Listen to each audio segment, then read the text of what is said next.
பரபரப்பு செய்திகளுக்காக நான் மதுமிதா. கேரளா 2 பட்டா பாஜகவுக்கு கொண்டாட்டம். காங்கிரஸ் கம்யூனிஸ்டுக்கு அபாயமணி.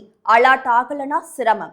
திருவனந்தபுரம் கேரள மாநிலத்தில் நடைபெற்ற உள்ளாட்சி தேர்தலில் பதிவான வாக்குகள் நேற்று எண்ணப்பட்ட நிலையில் ஆளும் இடது ஜனநாயக முன்னணி கூட்டணி எதிர்பாராத தோல்வியை சந்தித்துள்ளது. இதற்கு மாறாக எதிர்க்கட்சியான காங்கிரஸ் தலைமையிலான ஐக்கிய ஜனநாயக முன்னணி பல இடங்களில் முன்னிலை பெற்றுள்ளது. அதே நேரத்தில் யாரும் எதிர்பாராத வகையில் திருவனந்தபுரம் மாநகராட்சியில் பாஜக வெற்றி பெற்றுள்ளது. அரசியல் வட்டாரங்களில் பெரும் கவனத்தை ஈர்த்துள்ளது. இது பாஜகவுக்கு படு உற்சாகத்தை ஏற்படுத்தியுள்ள நிலையில் கேரளாவில் காங்கிரசும் மார்க்சிஸ்டும் கைகோர்க்க வேண்டிய நேரம் இது என்கின்றனர் அரசியல் பார்வையாளர்கள்.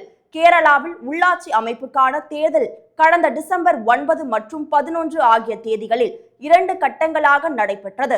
இதனைத் தொடர்ந்து டிசம்பர் 13ஆம் தேதி வாக்கு எண்ணிக்கை நடைபெற்றது. இந்த முடிவுகள் கேரளாவில் அடுத்த சட்டமன்ற தேர்தலில் ஆட்சி மாற்றம் ஏற்படும் வாய்ப்பை வெளிப்படுத்தியுள்ளதாக கூறுகின்றனர்.